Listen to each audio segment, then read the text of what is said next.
Hi students, welcome to learning house by Haseena DSC classes. ఈరోజు మనం విద్యా దృక్పథాల్లో ఇంపార్టెంట్ బిట్స్ అనేవి డిస్కస్ చేసుకుందాం. డిఎస్సి పాయింట్ ఆఫ్ వ్యూలో ఈ బిట్స్ అన్నీ కూడా మనకి చాలా ఇంపార్టెంట్. ఈ బిట్స్ నుంచి కూడా మీకు డిఎస్సిలో బిట్స్ రావటం అనేది జరిగింది, ఒకసారి చెక్ చేసుకోండి.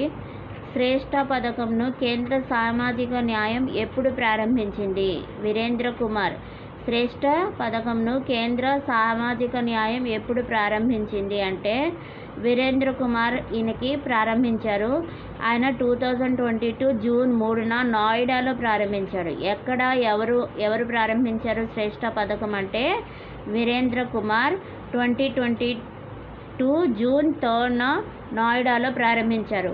దేశంలో కౌమార దశలోని బాలికలలో రక్తహీనతను నివారించేందుకు, పోషకాహారం అందించేందుకు ఆయుర్వేద విధానం ద్వారా వివిధ కార్యకలాపాలు చేపట్టడానికి ప్రారంభించిన కమిషన్ మిషన్ ఉత్కర్ష. దేశంలో కౌమార దశలోని బాలికలకు రక్తహీనతను నివారించేందుకు, పోషకాహారం అందించేందుకు ఆయుర్వేద విధానం ద్వారా వివిధ కార్యకలాపాలు చేపట్టడానికి ప్రారంభించిన కమిషన్ ఏంటి? మిషన్ ఉత్కర్ష. వేదకాలంలో అత్యధిక విద్య పొందిన మహిళలకు ఇచ్చిన పేరు ఏంటి అంటే బ్రహ్మవాదిని. వేదకాలంలో అత్యధిక విద్య పొందిన మహిళలకు ఇచ్చిన పేరు ఏమిటి అంటే బ్రహ్మవాదిని. పురాతన భారతీయ వ్యాకరణవేత్త పాణిని ఈ పురాతన విశ్వవిద్యాలయ విద్యార్థి కింద తీసుకున్నారు. తక్షశిల. ఆయన పురాతన భారతీయ వ్యాకరణవేత్త పాణి. ఆయన ఏ విద్యాలయాల్లో విద్యార్థిగా విద్యార్థి అంటే విశ్వవిద్యాలయ విద్యార్థి తక్షశిల. పురాతన భారతీయ వ్యాకరణవేత్త పాణిని ఏ పురాతన విశ్వవిద్యాలయ విద్యార్థి అంటే తక్షశిల విద్యార్థి అన్నమాట ఆయన. ఉపాధ్యాయులకు సంతృప్తికరమైన జీతాలు ఇవ్వటం అని తెలిపే విద్యా విధానం జాతీయ విద్యా విధానం 1968. ఉపాధ్యాయులకు సంతృప్తికరమైన జీతాలు ఇవ్వటం అని తెలిపే విద్యా విధానం ఏంటి? జాతీయ విద్యా విధానం 1968. పాఠశాల స్థాయిలో అందరికీ ఒక విశాల ప్రాతిపదికన సాధారణ విద్యను అందించడం అని తెలిపింది ఎవరు అంటే NCF 2005. పాఠశాల స్థాయిలో అందరికీ ఒక విశాల ప్రాతిపదికన సాధారణ విద్యను అందించడం అని తెలిపింది NCF 2005. విద్యాలయాల్లో మతబోధనపై తటస్థ విధానం పాటించుట అని తెలిపింది ఎవరు అంటే NF 2005. విద్యాలయాల్లో మతబోధనపై తటస్థ విధానం పాటించుట అని తెలిపింది NF 2005. ఎంపిక చేసిన 11-17 ఇయర్స్ పిల్లలకు 6 ఇయర్స్ పాటు ఉన్నత విద్యను ఏర్పాటు చేయటం అని తెలిపిన కమిటీ సార్జెంట్ కమిటీ 1944. ఎంపిక చేసిన 11 to 17 ఇయర్స్ పిల్లలకు 6 ఇయర్స్ పాటు ఉన్నత విద్యను ఏర్పాటు చేయటం అని తెలిపిన కమిటీ సార్జెంట్ కమిటీ 1944. జాతీయ విద్యా విధానం ప్రకటించిన సంవత్సరం 1986. జాతీయ విద్యా విధానం ప్రకటించిన సంవత్సరం 1986.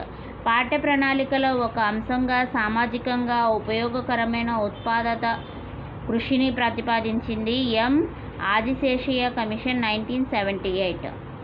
పాఠ్య ప్రణాళికలో ఒక అంశంగా సామాజికంగా అంటే పాఠ్య ప్రణాళికలో ఒక అంశంగా సామాజికంగా ఉపయోగకరమైన ఉత్పాదక కృషిని ప్రతిపాదించింది ఎవరు? ఆదిశేషయ్య కమిషన్ 1978. అందరికీ సౌఖ్యం దుఃఖం ఎవరికి వద్దు అనున్నది ఈ విద్యా ధ్యేయం యొక్క సూత్రం. మానవత్వం కోసం విద్య. అందరికీ సౌఖ్యం దుఃఖం ఎవరికి వద్దు అనున్నది ఈ విద్యాధ్యేయం యొక్క సూత్రం అంటే మానవత్వం కోసం విద్య యొక్క సూత్రం. మహాత్మా గాంధీ రూపొందించిన బేసిక్ విద్యా విధానం మూల సూత్రం ఏంటి? వృత్తి కోసం విద్య. మహాత్మా గాంధీ రూపొందించిన బేసిక్ విద్యా విధానం మూల సూత్రం వృత్తి కోసం విద్య.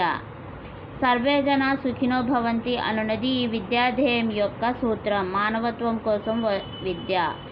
సర్వే జనా సుఖినో భవంతు అనున్నది ఈ విద్యాధ్యేయం యొక్క సూత్రం. మానవత్వం కోసం విద్య. రాజ్యాంగం అమలులోకి వచ్చిన తర్వాత అమలులోకి వచ్చినప్పుడు ఉచిత నిర్బంధ విద్యను పేర్కొనే రాజ్యాంగ ఆర్టికల్ ఏంటి?